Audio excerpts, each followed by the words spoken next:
Welcome to the Garden Talk podcast, where we interview growers from all over the world, both beginners and experts, seeking to learn more about what they know about gardening and how they do things in their garden. Hey, what's up everybody? For those of you that don't know me, my name is Chris, aka Mr. Grow It, and you're tuned into the Garden Talk podcast. This is episode number 160. In this episode, I interview Twofivesix. He has been gardening for 14 years and grows indoors using organic inputs. He talks about how he grows his plants in detail in this episode. Everything from soil mix, nutrition, lighting, environment, challenges he faces, and more. If you want to see short clips of these podcast episodes, search Garden Talk Clips on YouTube. I also have a gardening channel where I show the plants that I grow. I'll have both of those channels linked down in the YouTube description section below. One of my goals for this podcast is to bring free information about gardening to the general public. That being said, I'd like to thank the sponsors of today's episode who helped make that goal possible. Thanks to AC Infinity for sponsoring this episode. Check out their Terraform 7 air conditioner, the first air conditioning unit made specifically for growing. It features 4 modes: cooling, heating, dehumidifying, and circulation. The AC Infinity programming that you know and love controls these modes, including 10 level speeds, dynamic triggers, timers, and cycles. There's more to it, so click the link in the description section below so you can learn more about their Terraform 7 air conditioner. And the discount code MrGrowIt15 works on both Amazon and their website, acinfinity.com. Stash Blend. Stash Blend is a 2-1-5 plant additive that can be used with synthetic bottled nutrients or in living soil systems. Simply mix half teaspoon of Stash Blend into a gallon of water, then water your plants with it. Ingredients include corn steep liquor, seaweed extract, humic acid, beneficial bacteria, silica, and mycorrhizal fungi. Check it out at stashblend.com, link in the description section below, and use the discount code THESTASH. And we are back, and I'm joined with Twofivesix. How you doing today? Doing well, man. How are you? Doing good, man. Thanks for coming on to the podcast today. Excited to have you on, dude. I've seen you in the chat like so much. Just, you're all over the place, man. You always have good input, and you're very supportive of the community, so I really appreciate you coming on today. Well, I appreciate that, Chris. And, you guys are awesome, man. I try to follow you guys and support you guys as much as I possibly can. You, the other 2 guys, from the Stash crew, and then also, all the AC Infinity people. It's just an amazing community you guys are building. And I really appreciate you letting me come on here and jab with you for a little bit. Yeah, it should be a good conversation. We're going to be talking about your method of growing. And I'm excited to get into that because I think a lot of people are going more towards a more simplified approach to nutrition, right? Feeding. A lot of people going from synthetic to organic because they want to be more hands-off. That's one of the reasons why. Other benefits of sure, we could sit here and talk for the next 15 minutes about the benefits of that, but we won't get into that. I want to get into your style of gardening. But first, can you tell us a little bit about yourself and how you got into gardening? Yeah, so actually, I kind of got the same story everybody else does. Started, partaking in the medical plant around the age 14, 15. And, in that time, the oppression was very real, so it was very hard to get my hands on it. So I decided one day I was going to grow some. And just like everybody else, my mom found it, killed it.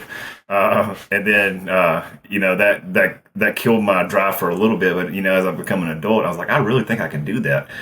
Especially, with all the gardening experience that I do have, growing up, in Alabama. There's a lot of gardening, a lot of farmland. So, it's kind of like built into my culture, or to my background, so it kind of comes natural.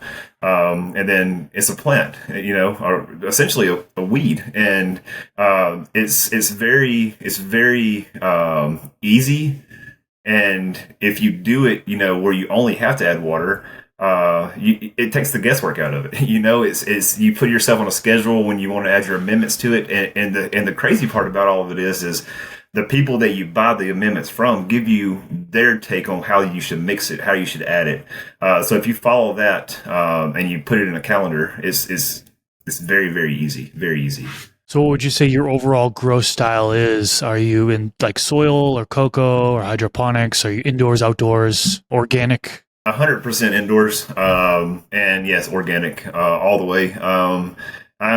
I like to call myself a control freak. I like to be in control of all the situations. So you start with a soil that has really nothing in it, and you can add your own, make your own magic. And the crazy part about organics is they it's a symbiotic relationship. So this works off of this works off of this, and once you figure out what this and this is, and you put it all together, all you have to do is add water, and you just sit back and watch your magic happen. Of course, there's an environmental situation that you have to take care of along the way, but for the most part, there's no guessing, there's no mixing. That to me is complicated. And then you get somebody brand new to this, and they're like, "Oh, I want to try the latest, Athena blend where I have to mix everything together," and they do that, and their plants come out, and they blame it on Athena. But no, they've never done it before. They don't know exactly what they're getting themselves into. So, in my opinion, you take all the guesswork out of it, and you only add water. There's really there's not another way to explain it. Honestly, I don't think. Makes it easier. So you mentioned soil. You're starting off with pretty much nothing. Can you kind of talk about what is in your soil mix? Yeah, so ProMix HP, that's my go-to because there's not really anything in there. There is mycorrhizae in there, but as far as the amendments go, is kind of naked. So you start adding your own amendments, and I like Gaia Green simply because Mr. Canucks kind of taught me everything I know about the organic method, So I stay true to Gaia Green, everything. So the amendments that I use are the 444 and the 384. I do, per bag. I can't remember exactly how much is in each bag, but I believe it's 3 tablespoons. When you first start making your soil, it's 3 tablespoons per gallon of soil of each kind.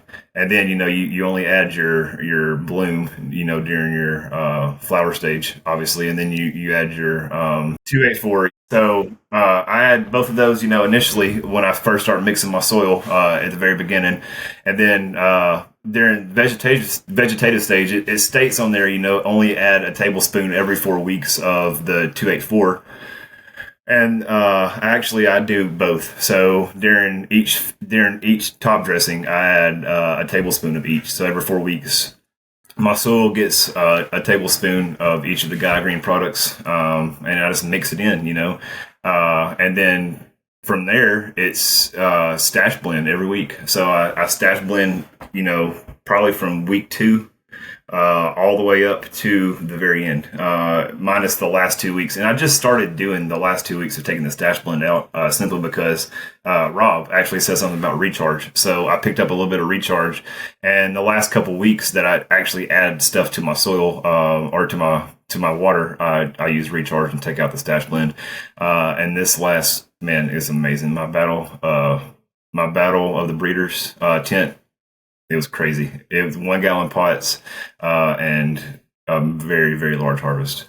Awesome. Okay, so your initial mix is peat moss. Well, actually, I'm looking it up right now. Sphagnum peat moss, 65 to 75% of that. Then perlite, and then it's got some dolomitic lime in it, and then a wetting agent as well. Is that ProMix HP? Yep. Very popular. I heard a lot of people using that with success. I have yet to use that mix, but it's on my radar. Maybe eventually I will try using that. And so then you're using the Gaia Green 444 and 284 as the initial amending. And then as you go throughout the veg stage and flower stage, you're doing top dressings of the Gaia Green. And then for additives, using Stash Blend and Recharge. Is that correct? Yes. What container size are you using? Are you in beds, or are you in large containers, or what? Well, it varies. So I have a couple of different tents. I have a 3x3, and in those I use 5 gallon bags or 5 gallon pots usually. And then I like to call it my micro tents, because I have a 2x2x4, and then I have a 1.5 and a 1.5 by 3. And in those I use 1 gallon pots. And I've kind of been playing with that, man, with the small grow, because of like I try to figure out a way to not spend a whole bunch of money on like a Hey Abbey or something like that, but still kind of get, the same results. So I did the solo cup grow, and I made a reservoir out of a 16-ounce water bottle, and I used a wick, like out of a torch, a fiberglass wick, and I screwed it into the side of a 16-ounce solo cup. And I did a whole grow with that, scrogged it out, and it turned out great as well. And that was also in my micro tent. So that was a solo cup, a 1 gallon bag, and a 5 gallon bag. Got it. Typically, you hear of folks who are growing with organic inputs, such as yourself. They say the bigger the better. They say 10 gallons, 15 gallons, 20 gallons. Have you ever thought about going up that high, or? I have a 10-gallon bag, but I don't grow anything medical. I grow a hibiscus tree out of it right now, and I'm thinking about planting the bag itself. So, you hear people do that, and it's a tree, so the roots, get kind of large. So I'm thinking about when it gets, where I feel like it can sustain itself outside without having a whole lot of care like I give it right now. I think I'm going to plant it. But yes, it's all the same exact blend of everything that I just said that I use for my indoor medical grows. My outdoor trees get the same exact mixture as well. And it's amazing. It really is how easy and how universal all this stuff is with each other.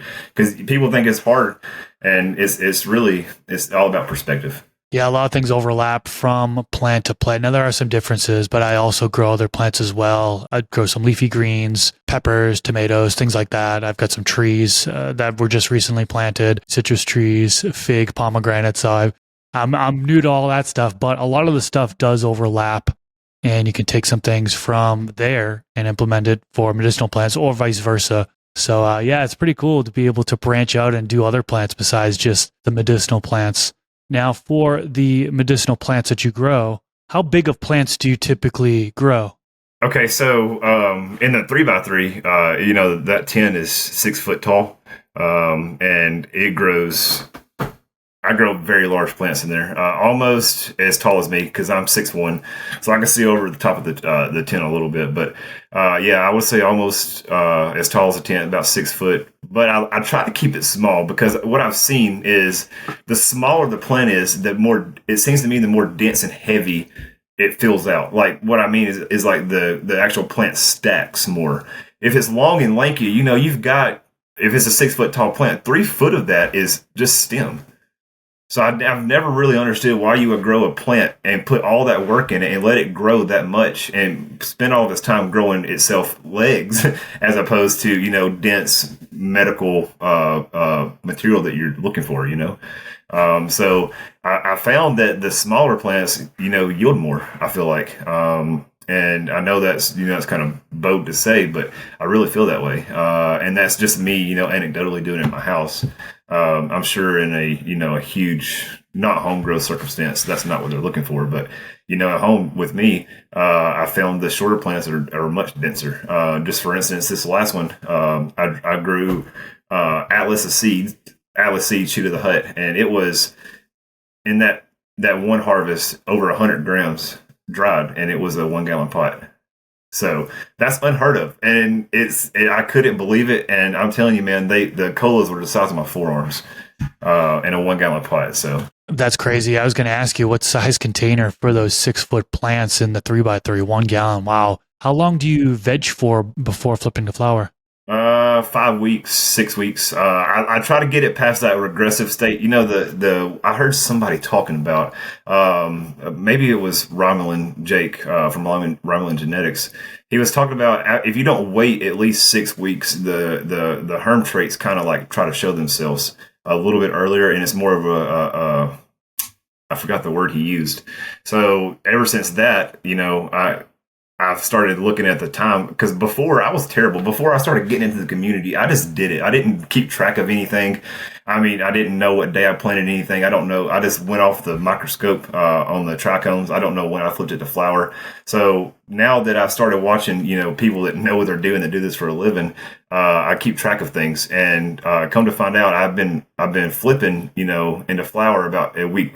About 4.5 to week 5, and I was having herm issues, and I didn't understand why. So then I stretched it out to the 6 weeks and flipped it into flower 5.5, 6 weeks, and I have no more of those issues. So I don't know what it is, and it was not with every plant, but it kind of made sense what he was saying once I put into perspective what I deal with and what I see. Does that make sense? Yeah, that's a strange one. I never heard that one before. So 5 weeks would be 35 days at the minimum. Well, that's about what I'm doing. I try to do 30 is my goal because I grow smaller plants, as I believe you know. So I try to do a short veg and flip to flower fast. But typically I will go 35, 40 days in veg at the minimum, and then upwards of 60, 70 days in veg if I'm trying to grow a kind of bigger plant. But yeah, I've never heard that before as far as if you flip to flower too soon, that you're more likely to get a plant that shows intersex traits. Yes, and it like I said, I compared to my old stuff to what I'm doing since I started keeping track of everything, and it does seem to be a thing. I haven't delved into it enough to actually like put out a scientific paper on it or anything, but it does seem to me that there is something correspondence that he's talking about there. So now I try to go 5.5, 6 weeks, and then I flip. But I still keep it low, man. I start training instantly.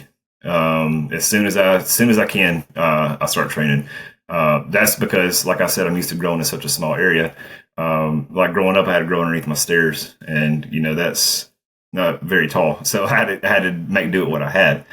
So I start training early, and I keep things low. And it's still small plants. So you talk about the plants in your 3x3, right? How many plants are you putting in a 3x3? And yeah, get into a little bit more detail of your training. Are you doing any topping at all, or super cropping, or are you just sticking with like low stress training? So it's a great question, actually. I I do a whole lot of low stress training. Bud clips, or Amazon's version of bud clips, whatever I got laying around, and from the start, I take and bend it straight over. I want to say week 2, after it becomes not a seedling anymore, after it starts actually becoming a vegetative plant, I start folding it. Sometimes I fold it first. I let it grow up just about a week. I let it go about a week, and then if I need to top it, I'll top it then. But then I start trying to tie it down to the size of the bag. So after I top it and it starts splitting, you know what I mean? After it starts coming up into a fork, I'll take those after about 2 weeks and tie them down to the bag, and then those inner shoots start shooting up, and I'll also do the same thing with those. I'll tie them down to the bag, and get kind of like an umbrella at the bottom, and then I'll let the plant start growing up. And then that's when I start utilizing bud clips or whatever method I use, because they're not always bud clips. Sometimes there are other brands and I don't remember the names of them. But I will fold them over with those, and I'll let those veg out about 2 weeks. So right there, we're at week 5. And then sometimes if I feel like I need to grow or let it go a little bit longer in veg, I will let it do that, and then I'll flip it into flower the next week, and then start watching the real growth happen, because the stretch is real. How about pruning? Some of the pruning techniques, such as lollipopping, removing the lower third or quarter growth, and also defoliation. Do you do any of those things? Yeah, so I follow pretty much the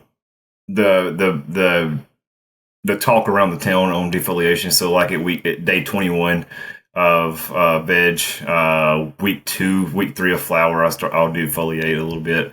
But yeah, man, I know I've been doing this so long, I kind of know what's going to grow and what's going to actually mature into actual bud that you want.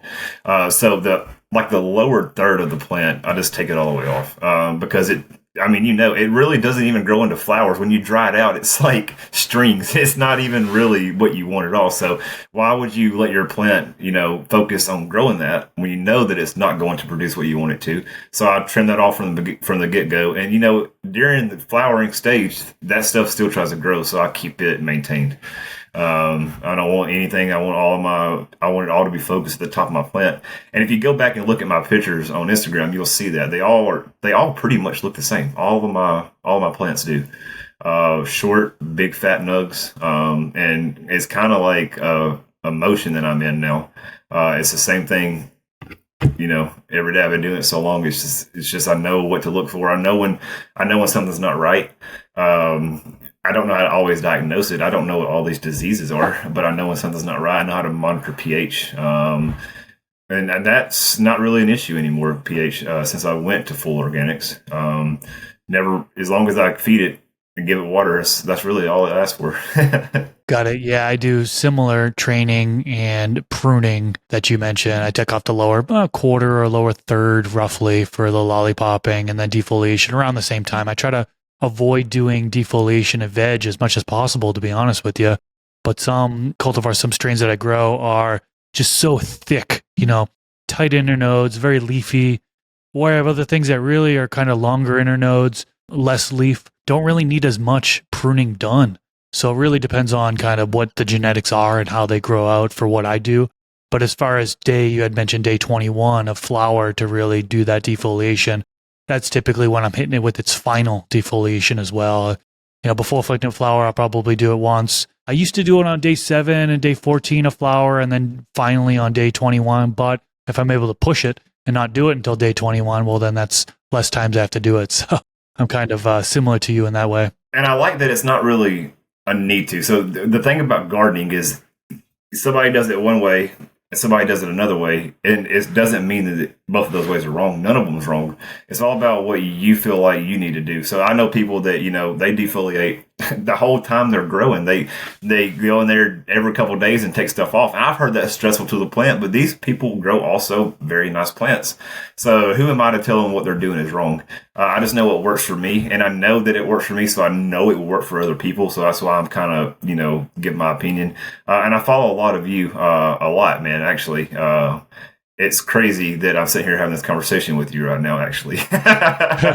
Yeah, there are so many different ways to grow. I say it in so many of my videos, and oftentimes you're right. It's not this way's right and this way's wrong. It's here's one way to do it, and here's another way to do it, and here's another way to do it, and another way to do it, another way. You can do it so many different ways, and you can still get an end product. So kind of shifting backwards, I want to get back into talking about some of the additives you use. You talked about using Stash Blend. My first question for you is, do you use it at the application rate, which is half teaspoon per gallon of water? And do you use it as a sole drench only or what?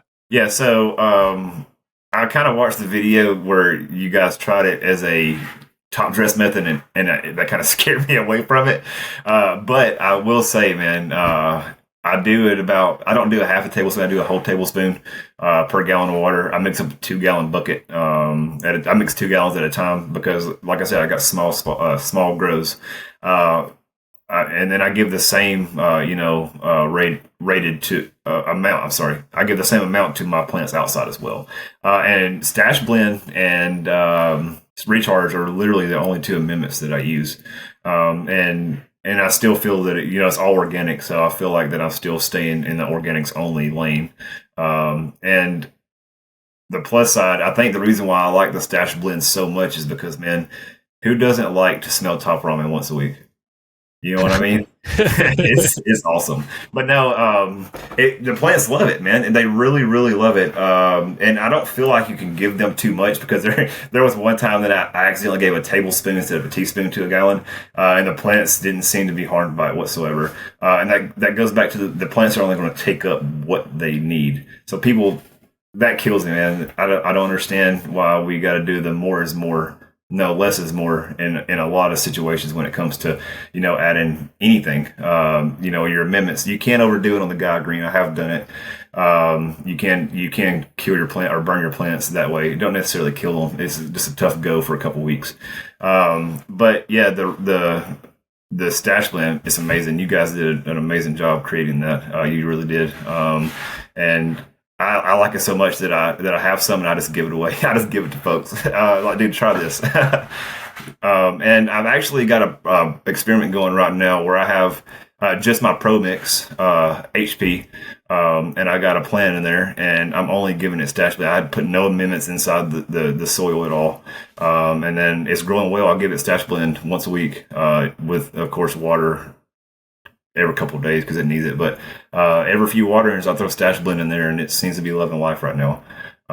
So I'm trying to grow a whole plant without using anything but soil and Stash Blend. That'd be pretty wild. Yeah, I don't think anybody's done that yet. It's really an additive. It's a 215 NPK, but it does have some other nutrition in there, such as silica, for example, and then beneficials. So I imagine that the beneficials of mycorrhizal fungi and then the beneficial bacteria is helping with the breakdown of amendments for you. So I'm really glad that you're having good success with it. And that for those that didn't catch that top ramen joke, it's because Stash Blend, a lot of people say it smells like beef ramen. It doesn't smell. I feel like you guys just took the packets and put it in these bags because it's identical. Like I grew up, very poor, so I ate a lot of top ramen. So I'm the one that can really say, "Hey, this smells like ramen noodles."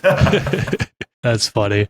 And so you use Stash Blend and you use Recharge. And I think this is an interesting topic as well, because there's a lot of folks that think you need to use one or the other. And that's just not the case. There's so many people out there, they're using both Stash Blend and Recharge. And sure, there's some overlapping, right? The seaweed overlaps, some of the beneficials overlap, so on and so forth. But you can totally use them at the same time. Now, what are you using for an application rate for the Recharge, and then how often?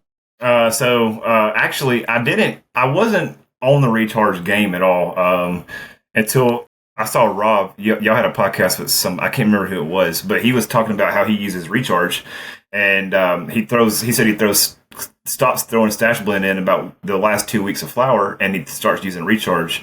And I tried that, man, and it really changed the way things are. And it is, to me, it seems the same when you're mixing it together. I'm not going to lie, because it's easy. You take it out of the bag, you put it in water, you mix it up, and it turns black. But the smells are totally different. The Recharge smells like just molasses, and then of course we talked about the smell of the Stash Blend, and then also the amounts you use. So Recharge is a much smaller amount, per your application method versus the Stash Blend. And a little goes a long way with both of them. So I use it only solely drenched method because I don't feel confident enough to just throw stuff in the soil and add water to it. I don't want it to dry anything out. I feel like there's drying agents in there. It's a powder. And I feel like it needs to be mixed properly with water and then added to combat those drying agents. I don't know how true that is. This is how I feel personally, in my opinion. So that's what the formulation chemist said is generally not recommended to use as just a top dressing, or I've done it, but sprinkling it on top of when you're doing transplanting. A lot of us know that mycorrhizal fungi is very beneficial, sprinkling directly onto the roots, and that's in Stash Blend. So I tried it, and it seemed to be good. Just by looking at the plant, it didn't look like there was any stunnage or anything like that. So I'm able to kind of use it. But yeah, the formulation chemist had mentioned that the concern about it potentially drying out the roots, for example, if you were to sprinkle it directly on the roots. But it's not killing off the plant, I can tell you that one. Well, I'll have to try it then. I'll see what I can do with it. What about Recharge? You've done any of that with Recharge? Dry method plus? Not that I can remember. No, I usually just do the mix it up with water and soil drench with the Recharge. So shifting over to watering. First of all, what is your water source? So you tap water, reverse osmosis, or some sort of filtered water. And how do you go about waterings? So tap water, straight from the water spigot outside. So I grow in my garage, and I have a water spigot inside my garage. So essentially, I just take and run water from the water hose and fill up the bucket. And I don't add anything to the water at that point because there's certain plants that I don't give any kind of amendments to as they get with just water, such as my cactuses. So I'll take and fill up my bucket, and I got a certain jugs that I use for my medical plants, and then when I fill up those, I'll add my Stash Blend if I'm going to, or I'll add my Recharge if I'm going to. But generally speaking, I try to water when the plant tells me it needs water. I don't do this whole 2 days or 3 days or 1 day off or whatever. Drybacks are a huge deal when you're growing plants, because drybacks, it gives it that little bit of stress that it needs to produce more. And so I ideally, I try to pick up the pot, and if I can pick it up and it's pretty light, then I'll give it water. Also, I do the finger method, so I'll put my finger about halfway into the soil. If I don't feel anything, then I'll water it. Then back in the day when I first started doing this, man, I thought the plants wanted water all the time, and that is not the case. That is absolutely not the case. Yeah, I feel like we've all struggled with overwatering every now and then. When we started, and even to this day, it was just a couple runs ago where I overwatered plants in solo cups, and I'm like, what the heck? Because it can still be tricky. I get what you mean by that, but I'm a little bit jealous of you that you're able to use your tap water. My tap water comes out at 485 ppm, which is very high. And I know I think it's 80 parts per million sodium alone, which is not good for the plants that we're trying to grow. But yeah, I wish I could use my tap water. I have to use reverse osmosis. Do you happen to know what your ppm is out of the tap? I don't, but I'm actually looking that up right now because I'm kind of curious that you said that. I just checked the EC of the water whenever I add the stuff to it, and I also check the pH sometimes. pH is not a big deal. What was your EC on it? Right around 1.8. Okay. So wow. It's not awful. But let's see here. That's 900 ppm on a 500 scale. That's very heavy.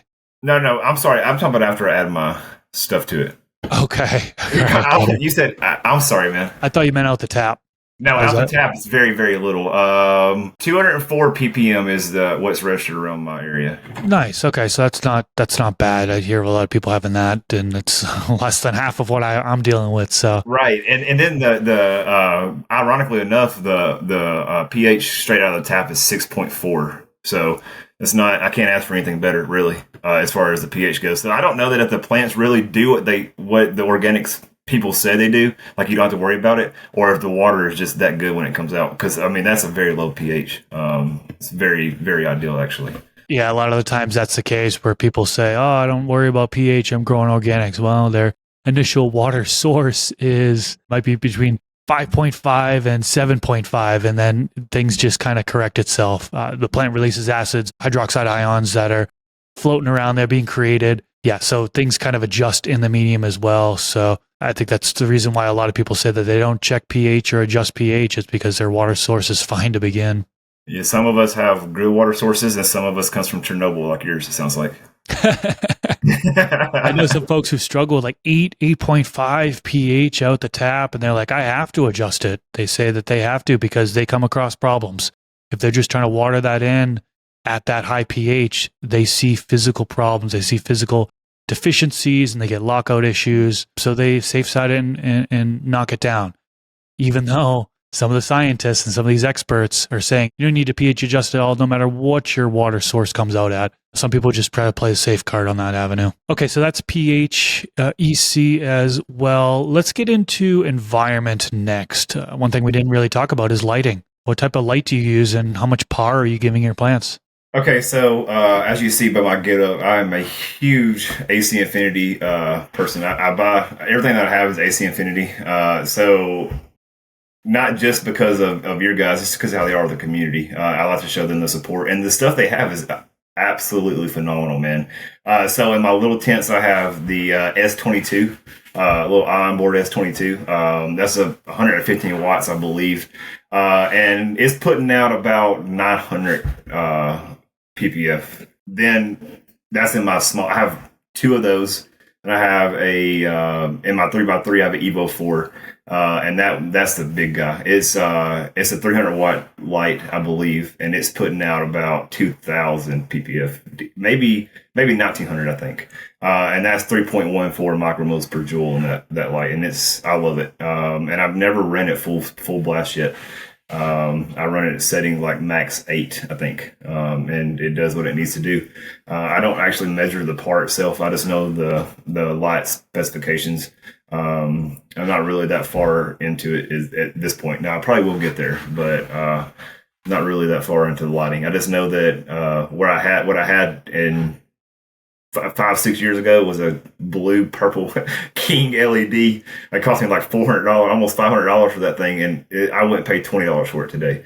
So it's just, you learn as you go, and I just haven't delved into the science behind the lighting yet. I want to, but I've got so much of those things going on. I don't really have the time to devote to it. It's a lot of knowledge, a lot of scientific knowledge behind it. So there's definitely a lot to lighting. I spent a year and a half really diving deep into lighting and doing a bunch of par tests on I think 50, 60 different fixtures alone. And now I've taken really take a step back from researching about lighting, because lighting, we've gotten to a point where a lot of these fixtures are going to give enough for plant growth. They're going to be beyond what you need for good plant growth. I mean, you mentioned that you're not even running the lights at 100%. A lot of people aren't even running their lights at 100%. They have it dimmed down 80%, 70%, 60% throughout flowering. These lights are powerful enough that you can dim them down considerably and they will grow the plants very, very well. And it's also going to allow your fixture to have a longer lifespan if you're running it at a lower percentage there. So I do the same exact thing. And I also have AC Infinity lightings as well. So I've got the T22s, T24s, Evo 3s, Evo 6. And yeah, I love it. Awesome. Now, how about temperature, relative humidity, CO2? Those are some of the things we can get into. Maybe we'll start with temperature. What do you typically aim for? Lights on and lights off? Okay, so lights on. I'm running about 80, 81. And then lights off. I have it out in my garage, and I just installed HVAC into my garage. So it's about the same, 80, 81 with the lights on during the day, and then at nighttime is when I cut the lights off or have the lights go off. And it's about 70-ish, 72. So it's about a 10-degree swing there. Okay, and then relative humidity, are you changing it for the different stages of growth, or how do you go about RH? Here in Alabama, we're very humid, so I have to keep a dehumidifier, and I run it. It depends. So during seedlings, I don't have the dehumidifier on. It's running about 75-80% humidity during the seedling stage, and then I cut it on, and the whole grow I cut it down to about 55. I know that during flower you want to go down a little lower, but I just keep it at 55 because to me it's just easier. Pretty straightforward there. And then are you supplementing CO2 at all or no? I've watched a bunch of studies and I wanted to, but when I got to looking on YouTube and how it works and all this and watching Mike 420 things and Dakota, they're really big into trying out the CO2, but Dakota made a statement that, your breath is equivalent, as to having CO2 in your house. So, and I hang out in my garage all the time. That's where I smoke it. So I'm always exhaling CO2 and I never check it. I don't even think I'm missing anything by not using it, if that makes sense. I really don't feel I am. I don't run really, really high temperature. So it would not be, effective for what I do. Yeah. If you're living in the same space that you're growing, for example, same home that you're growing in, just what you exhale can be sufficient. I have a CO2 monitor. I've had one for several years and really kind of looking at it sporadically, it would show always be elevated 600 plus, 600, 700, 800 ppm. Now I have the AC Infinity CO2 monitor and I'm able to check it from my app as well as it's on the controller as well for the AI Plus controller. And I read it yesterday, it was 875 ppm. I'm not supplementing CO2 anymore. So yeah, as a home grower, small home grower myself, I have tried the canisters, I've tried the CO2 mushroom bags, and I feel like I don't need to do any of that stuff anymore because my plants seem to be growing fine and my CO2 ppm levels are elevated. I've seen the videos of the CMB bags or whatever they are, and the little canisters too. I've seen you with those, and you said in the video that you didn't really notice a difference. So I use those, it's not, you're not a scientist, you know what I mean? But you do it, you put yourself in the situation and you experiment and you record it and you put it on the internet for everybody else to see. And people like me, we actually watch it and listen. And I've never found, like, I know that the LED light I was using that was purple was not good, just by watching the videos as it progressed and so on and so forth. So just by that alone, I have enough common sense to know, hey, he's tried this. He is a person like me. He's not trying to sell me on anything. He said this doesn't work that well, and I don't see a reason for me to try it.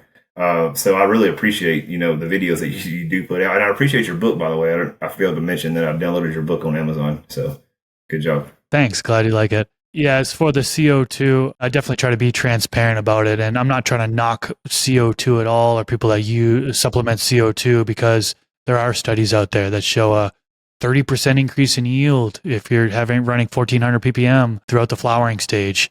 And you can definitely get more yield if you supplement CO2, but it's not for everybody in the sense where if you're not really looking for maximize your yield, if you're just growing your own supply, it's super easy to grow your own and get your harvest without supplementing CO2, without that additional added expense, whether it be using the tanks or the canisters or the mushroom bags, you're paying money in order to get that, right? So if you're able to not spend that money and you're able to still get the supply to support yourself, then why not, right? So that's kind of my approach on it.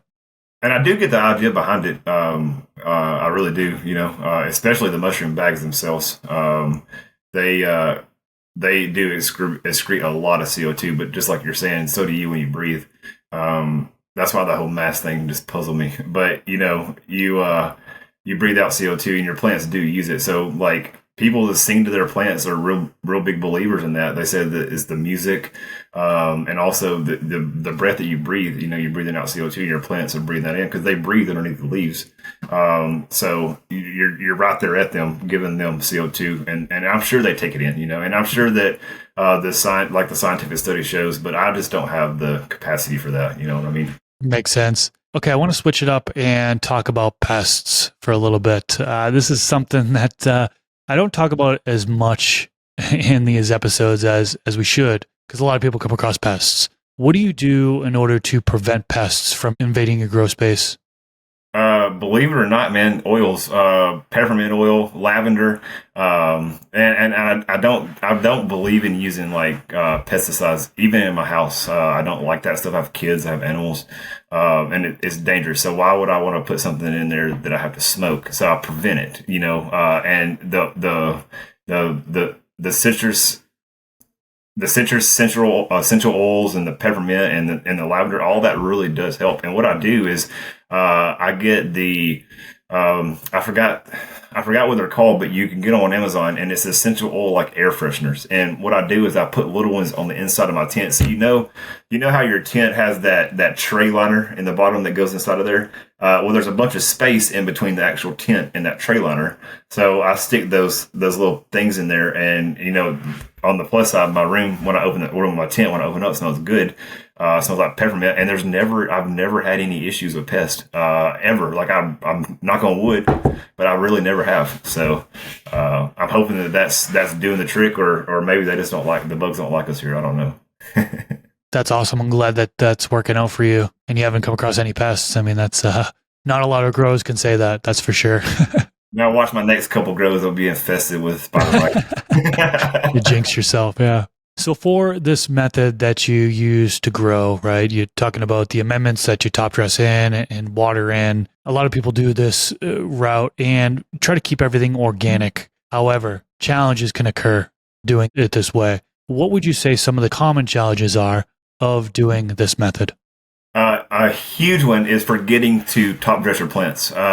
You can literally go like where it's supposed to be 2 feedings, not top dress your plants. And the downside, okay, so there's always a plus and a pro and a con to every situation.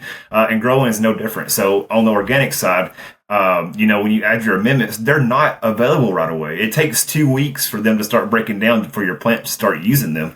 As opposed to, synthetic nutrients, salt-based nutrients, you can put it in the plant, and the next day you wake up, the plant looks totally different because it absorbed the nutrients already. But yeah, organics, man, forgetting to feed them, that's huge. So now I actually don't have to worry about that anymore. I have an alarm set on my phone.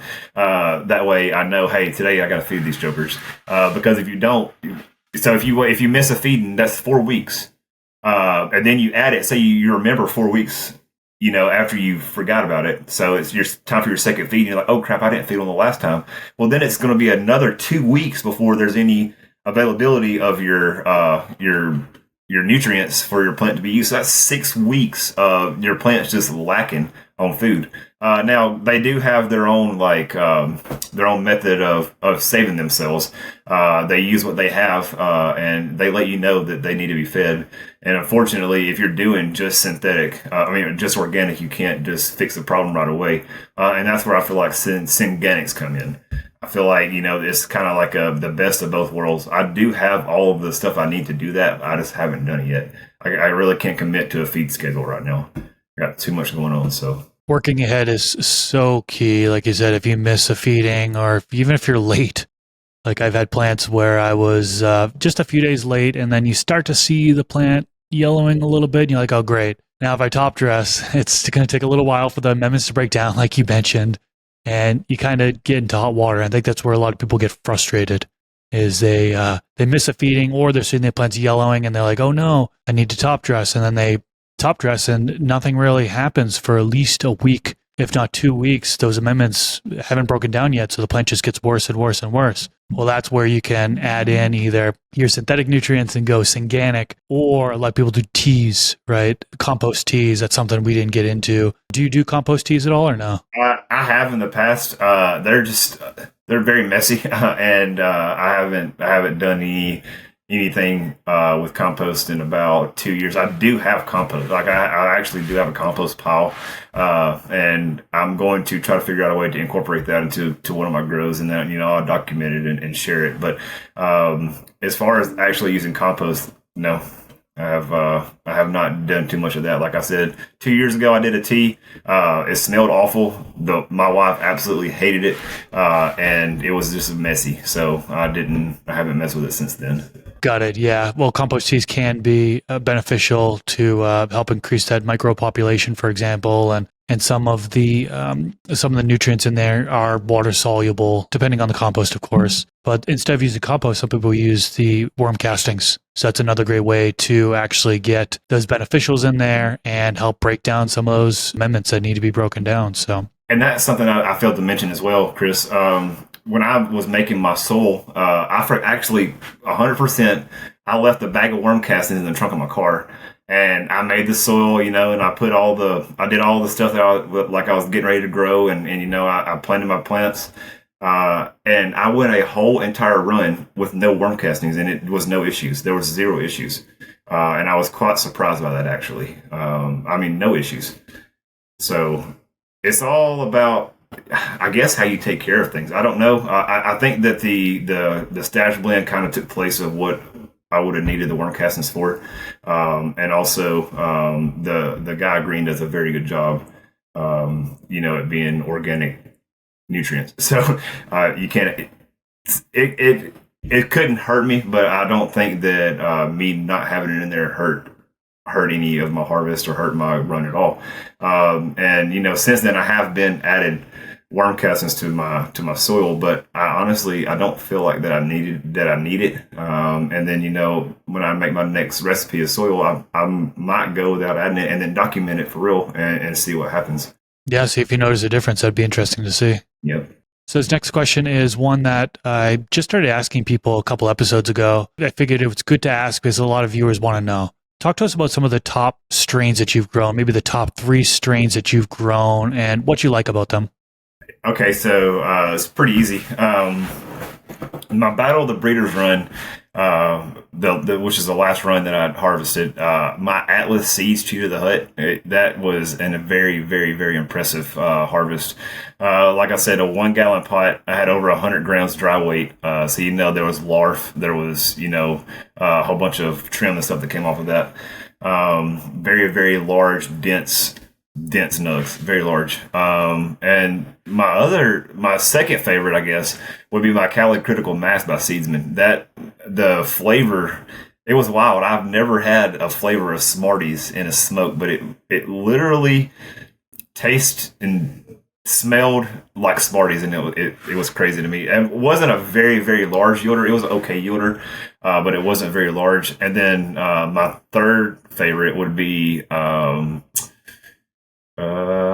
New Kids has a strain. It's called Neat Daddy. It's like a crossback of, I think, Red Native Perp with one of their signature strains, and that was a very large yielder as well. So those 3, Seedsman, New Kids, and Atlas Seeds. I know you grow the Cali Critical Mass as well. How do you feel about that one?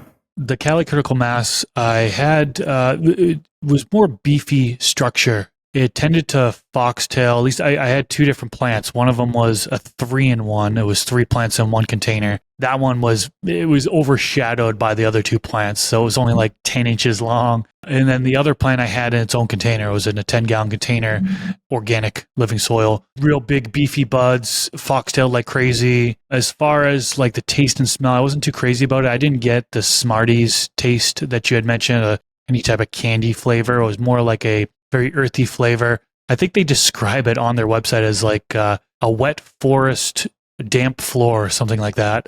Really? I guess I must have got an outlier. I should have cloned that joker then. Yeah, right. Yeah, it sounds like you got something completely different from what was advertised there. So yeah, it would have been interesting if you kept that around. And environment comes a lot into it, right? So maybe it was just a different environment compared to what I'm growing in, and you get a different result, right? Different phenotypic expression. Right. I've actually grown some gorilla cookies by Fast Buds, and I grew two of them side by side. I did the fast flower version and the auto flower, and I crazy identical as far as the structure goes, but the smell, man, it was one of them will smell like gym socks and one of them will smell like cookies. So it was just it's weird watching that be the same one, be the same or the same parents, but are two different. I don't know how to explain it, man. You got one of them is the fast flower, one is the auto flower. I guess it comes back to how they were crossed when they were bred. They might have had a female of one plant and a male of one plant, and then for the auto flower, it could have been the opposite. You know what I mean? I'm not really sure how I was trying to say that, but I'm sorry. I try to talk faster than what my brain lets me. I do that often too. So we're coming up towards the end of the episode here, and I want to give you the opportunity to tell the listeners how they can find you and talk to us about what you have upcoming in the future. Yeah, so you can find me on Instagram. It's 256420. Also, I have a YouTube. I don't have very much on there. I'm working on that as well. I just now started getting into the editing and all that, so we're going to start putting out content. And over on Instagram, the next community grow along, I'll be a part of that. I just got done with the Battle of the Breeders, so we're going to let that end to see what all that comes of, and then I'm sure that there's going to be another community grow along.